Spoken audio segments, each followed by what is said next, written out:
Selamat siang Bu, perkenalkan nama saya Pristia Melani Ginting, kelas 2A22 Prodi Manajemen dengan NPM 21020058. Di sini saya akan mempresentasikan ujian akhir semester saya mengenai tahap perkembangan domestik suatu perusahaan multinasional.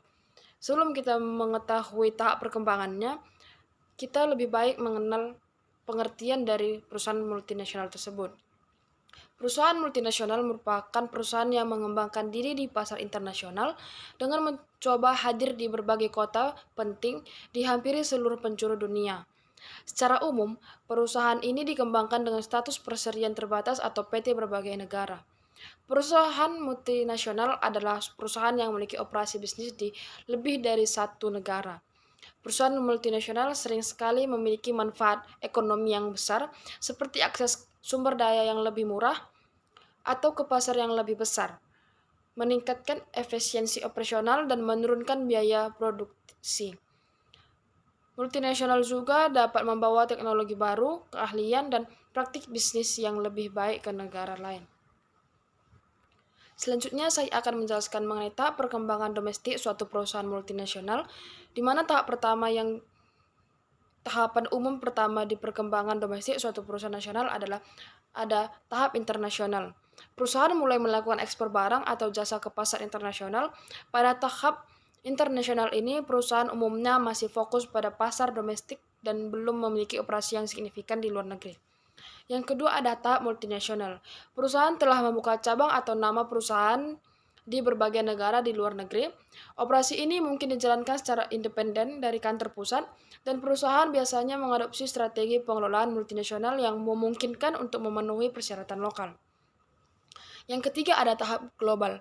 Itu perusahaan telah mengintegrasikan operasi global mereka secara menyeluruh dan mengejar strategi yang seragam di seluruh dunia. Perusahaan cenderung memiliki kantor pusat tunggal di mana keputusan utama diambil diimplementasikan strategi global terkoordinasi. Yang keempat ada tahap transnasional. Perusahaan berusaha untuk mencapai keunggulan global dengan tetap memperhatikan kondisi lokal. Perusahaan menyesuaikan strategi dan operasi mereka untuk memenuhi persyaratan pasar yang kuat. Berikutnya adalah beberapa contoh perusahaan multinasional yang cukup terkenal. Yang pertama, Apple, perusahaan teknologi yang terkenal dengan produk seperti iPhone, iPad, dan MacBook. Yang kedua, Coca-Cola Company, perusahaan minuman ringan dan produsen minuman terbesar di dunia. Yang ketiga itu Toyota Motor Corporation, produsen mobil terbesar di dunia berdasarkan volume produksi. Yang keempat ada Nestle, perusahaan makanan dan minuman yang terkenal dengan merek seperti KitKat, Nescafe, dan Nestea. Itu ada lagi Samsung, perusahaan teknologi asal Korea Selatan yang terkenal dengan produk seperti smartphone Galaxy dan TV LED. Berikut ada perbedaan antara perusahaan domestik dengan perusahaan multinasional. Perusahaan domestik adalah perusahaan yang melakukan kegiatan bisnis hanya pada suatu negara saja.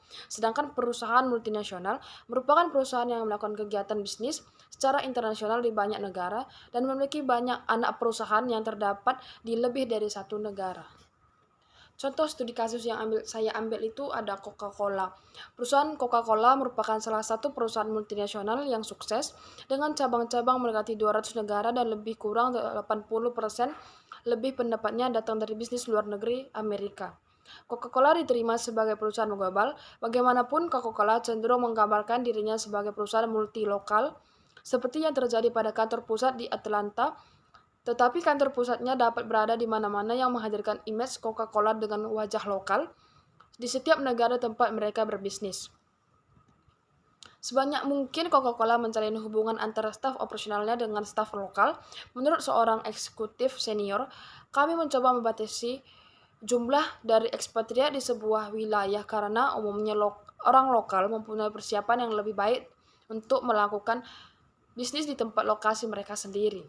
Bagaimanapun, ekspatriat lebih dibutuhkan karena dua alasan utama. Yang pertama, untuk mengisi kebutuhan skill yang spesifik yang mungkin tidak ada di beberapa lokasi. Contohnya, ketika Coca-Cola memulai operasi di Eropa Timur, mereka membawa ekspatriat dari Chicago untuk mengisi manajer keuangan. Alasan kedua, Dengan menggunakan ekspatriat untuk meningkatkan kemampuan dasar mereka sendiri, Coca-Cola percaya bahwa karena mereka perusahaan global, manajer-manajer senior harus memiliki pengalaman internasional.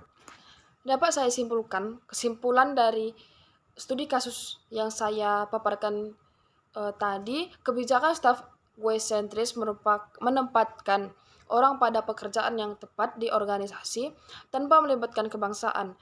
Coca-Cola menggunakan karyawan lokal di negara tempat mereka berbisnis. Filosofi Coca-Cola adalah berpikir global dan bertindak lokal, yang menggambarkan mentalitas manajemen Coca-Cola yang dapat diartikan memiliki strategi yang global tetapi dalam mempraktekkan menerapkan aturan-aturan lokal di suatu negara. Strategi dari manajemen sumber daya manusia Coca-Cola adalah berusaha untuk memasukkan pasar sasaran dengan menggunakan sumber daya yang ada di negara sasaran tersebut, karena umumnya pekerjaan lokal lebih mengetahui mengenai situasi dan lebih dalam memasuki pasar yang ada. Sekian presentasi dari saya. Bila ada kata-kata yang kurang dipahami, saya minta maaf. Terima kasih.